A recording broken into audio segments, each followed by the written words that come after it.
We get impatient when we're waiting. We begin to doubt when we're waiting.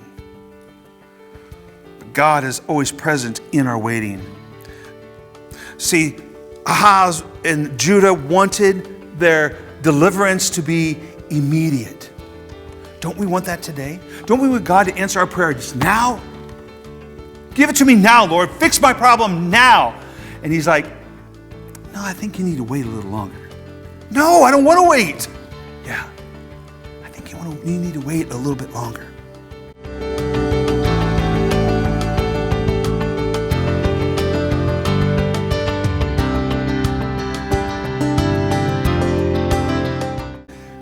You know, as a child, the weeks leading up to Christmas were magical.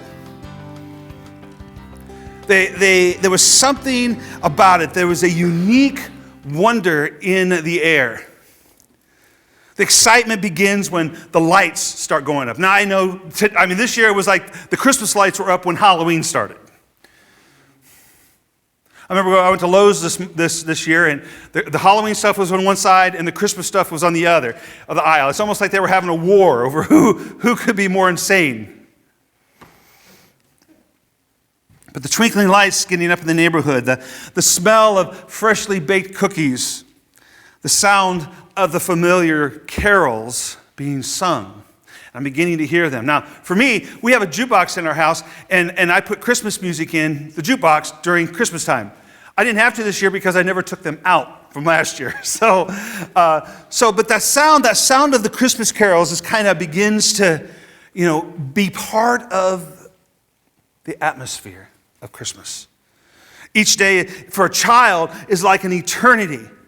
For adults, it goes by like that.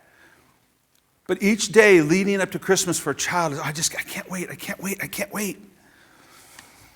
And as we count down the days or we do an advent calendar, we wait for that final moment when we will be able to open the presents that we've already picked up and shook and looked at and tried to figure out what's in them that are sitting underneath our Christmas tree.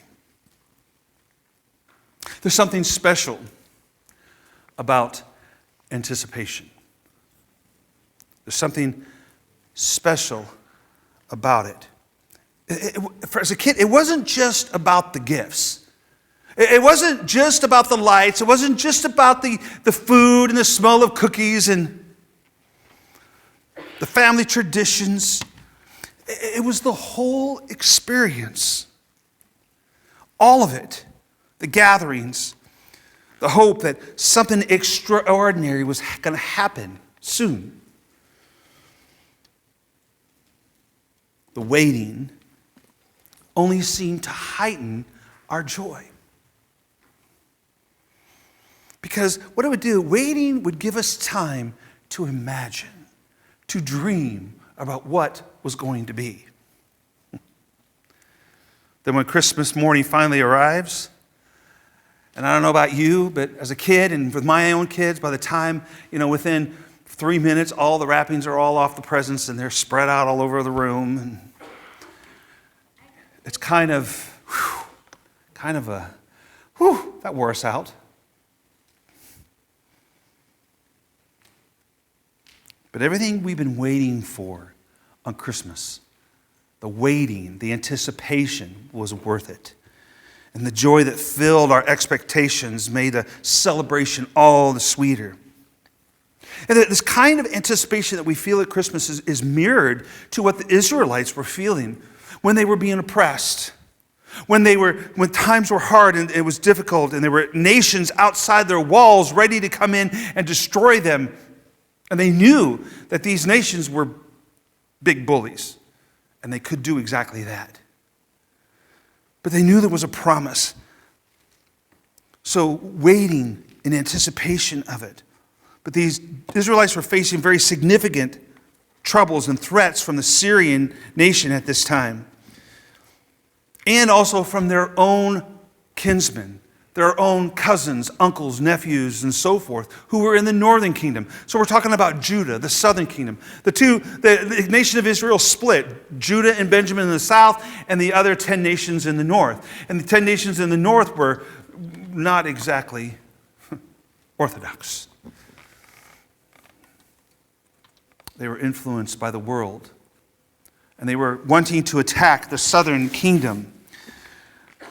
They wanted to overthrow King Ahaz of Judah in order to force Judah to join them against the rising threat of the Assyrian army. So we had Syria, which is right around the area where modern-day Syria was, and the northern kingdom of Israel coming down to Jerusalem, trying to overthrow the king so that Judah would actually fight with them against a bigger power, which was the Assyrians. And this pressure from these two nations left Judah feeling terrified. Look what it says in Isaiah 7:2.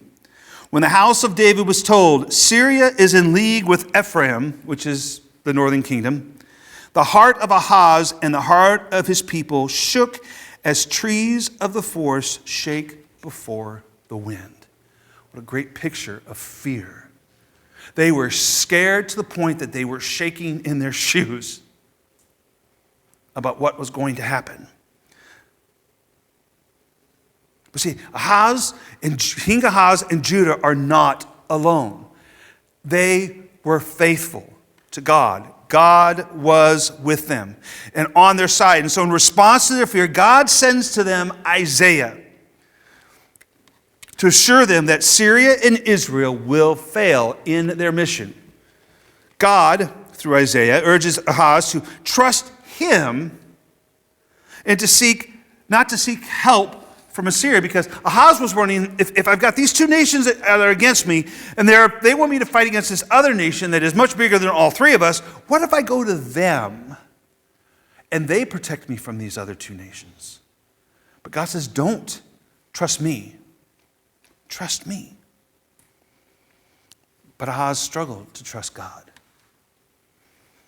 He even refused to ask God for a sign. He's told, Isaiah tells him, ask God for a sign that you're going to be saved. No, I'm not. I am not going to do that. And you might think, well, isn't that kind of pious? Isn't that good? We're not supposed to doubt God. We're not supposed to make him show us signs. But the difference was God said, show me a sign. To ask me for a sign. But Ahaz says, no, I will not ask for a sign. I will not ask my God for a sign. God's patience is only so big. So in verse 14 of Isaiah 7, Isaiah tells Ahaz, therefore the Lord himself will give you a sign. Behold, the virgin shall conceive and bear a son, and shall call his name Emmanuel. A promise that shows that you're going to survive. Just don't go to the Assyrians. I'm going to take care of you. And to prove it, I will give you a sign of a woman who will be pregnant and give birth, and her son's name will be Emmanuel. See, this sign in its immediate context showed that God was with them.